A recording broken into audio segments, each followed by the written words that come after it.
Welcome back to the channel, guys. I have this '08. I have it torn apart because I had to figure out a way to trick it into getting it into gear. Y'all know I do anything to avoid having to push a car into the shop. Okay, so this one, the shifter don't work.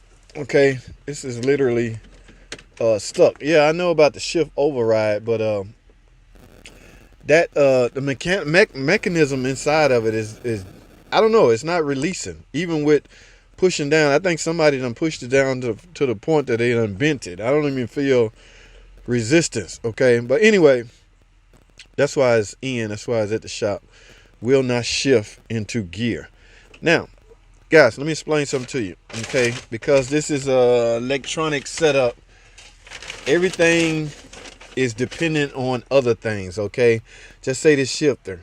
Y'all know one of the only ways to be able to shift a shifter is a brake input has to be seen, right? In other words, your feet have to be on the brake, right? When you do that, that signal from the brake switch closes. That signal goes to the controller, which is the PCM. All right. From there, that PCM will see that and tell anybody else that need to know this information that the brake has been applied. Let's say things like cruise control, things like the security key, things like the shifter. Yes, that's an input from the shifter. It has to see that the brakes are applied. Otherwise, you will not be able to go into gear. All right.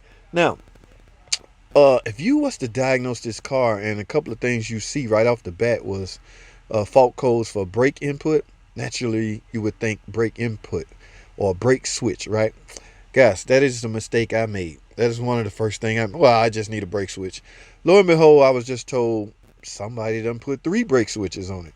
All right, so the chances of it being even if I'm talking Mopar, the chances of it being a brake switch is probably slim. So I'm gonna base my diagnosis off of the fact that I'm gonna assume that one of the new brake switches that they have installed is accurate. All right, so now, like I say, guys, one of the things you need to do, I'm at the computer. Let's do this. I want to show y'all something. On the DTC, we're going to see brake switch 1 performance. Remember, it's showing active, right?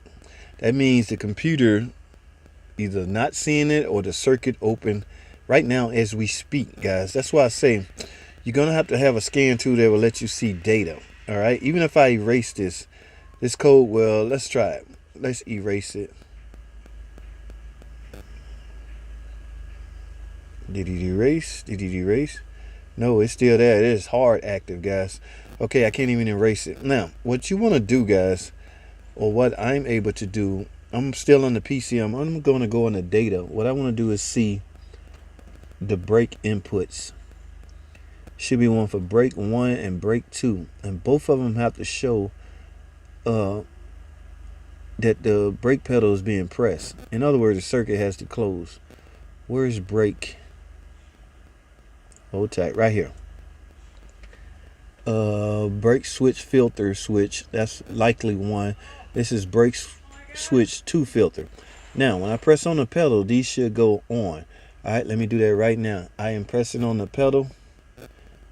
Oh wow, y'all see that? Only 1 went on, guys. I'm off the pedal. I'm on the pedal. Yeah. So brake switch 1 is not. It's not showing to be going on and off. I'm on it. It goes on. Brake foot switch 2. Y'all see that? I'm off. Brake switch 2 goes off. Brake switch 1 and brake switch 2, the signal is coming from the same brake switch. All right. So when you press it, they both should go on. And when you release it, they both should go off. Now, guys, that signal, that's going to the PCM. So one of the things you have to do, one of the things you can do, I mean, if the circuit is complete, guys, you need a PCM. All right. It's just as simple as that. Now, remember, your brake switch input is needed for this to go into gear, guys. Without that, you're not going to be able to go into gear. So what are you saying, JT? Does this mean I need a PCM, a computer? You need to test it, guys. You literally need to test it. Let's do this. Let me show y'all something. Ooh, ready, guys. So in a nutshell, I'm gonna do it like this. In a nutshell, if you follow diagnostic procedure for P0571 brake switch 1 performance, Here's the diagram. It's pretty damn simple. All right. Here's the brake switch. Okay, this is a what? 1, 2, 3, 4, 5, 6. This is a 6-pin connector. All right. So these 2 pins right here goes directly to the PCM. All right. So from point A to point B, if that you can load test from here to here. If that's okay, that circuit is good. We had a problem with one right now. What you can do is ohm test, or I would load test from point A to point B on both of these. Although we was getting the input from brake switch 1, if I remember correctly. All right, just do them both, guys. Load test from here to here. This is the PCM. All right, and from here to here. If this circuit is complete, guys, that means your controller is supposed to be getting that input. If it's not, then you got an internal controller issue, guys. Because once that input is received, then it will send another signal out to the shifter to allow that shifter to work in the event that the brakes are applied. But because you're not getting a signal that the brakes are applied from the switch, it's never going to happen, guys. All right, but I got a better idea. I have an idea. This is what we do here at work for time efficiency, for time reasons. I just happen to have a computer for this car. All right, so in fact, let me go get it. Ooh, ready, guys. My stash. Now, this does nothing for you guys. You don't learn from this, but I'm gonna try to educate you guys as well as do this job real fast at the same time. So now I just went over verbally what you should be doing, but I'm gonna do this. I'm gonna grab my spare PCM, plug this in, program this in, and rerun this test and see if I'm getting my brake inputs. If I'm getting brake input on 1 and 2 after I install this, then yes, my PCM is shorted, guys. All right, so hold tight. Let me plug in my new PCM, guys. Hold tight. Alrighty, guys, this is my spare PCM. I have it plugged in. Ooh, this is a tight little area. You can see the original PCM still in it, but here's my spare. I got all 4 connectors plugged in. Now let's go looking at the inputs and see if I get brake 1 and brake 2 back. Key on. All right, where we at? Okay, they showing off right now. I'm pressing on the pedal right now. Look at that. Both are on now, guys. I'm off the pedal. I'm on the pedal. What we're looking for is right here. I'm on it. Both brake 2 and brake 1. I'm off of it. They actuating at the same time. All right, guys. We now got our input. It's now working. Push this in. With the brake applied, you should be able to hear the actuator releasing the mechanism to allow you to do that. All right. Okay. Without that brake input, guys, you're gonna have a hard time. All right. So you got to find out why you're not getting that brake switch. Don't just throw brake switches at it, because that might not be the case. In this case, I was getting a brake switch input code, but the problem was not the brake switch. Go figure. That's why I always say, guys, just because they name a code a particular way does not mean they need that part. All right. You have to run the test and the diagnostic. Press on the brake, push in you can hear the actuator. Now you can shift it. All right.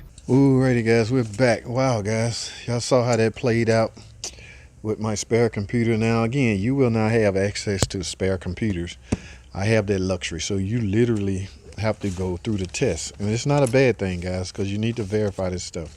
Me, I'm dealing with time, okay? Now, I'm not going to neglect diagnosing the car right because I'm dealing with time. It's just I have a quicker way to do it, all right? So, but look what we have here, guys. Yes, go figure. This is expensive. And another advantage to doing it this way, you'll know for sure. Okay, it's nothing like going through all of this and you sell this and you be wrong. Okay, so it can play, guys. I've seen times where I went through tooth and nail through the diagnostic, come up to the end, it says replace a part, put that part on, nothing changed. So I know nothing shocked me anymore in this industry. Okay, you can only do what you can do. I follow the diagnosis. It lead me to a point that's wrong. Then what do? you fight it out. All right, but my point is, yeah, this is $5, guys. This is a PCM, a new one. We're talking about an '08 Caravan. All right, so that's another reason why I wanted to be absolutely 100% sure this was the problem. All right, she said fix it. I guess you have no choice. If you can't go, you can't go. It's pretty self-explanatory. But the mere fact that somebody's paid all this money for, can you get these used? Absolutely, guys. You will have to do some programming.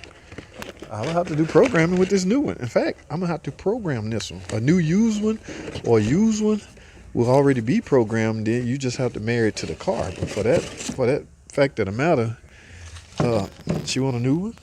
Damn it, she get a new one. All right, guys. So let me go grab some tools. My spare one is still in there. Let me get that out of here and install this new one. And I have to program this, guys, so that's pretty much time consuming. So I'm gonna go ahead and shut this video down. Y'all saw the shifter working with this end. So on this particular problem, guys, keep in mind, I'm talking about this car.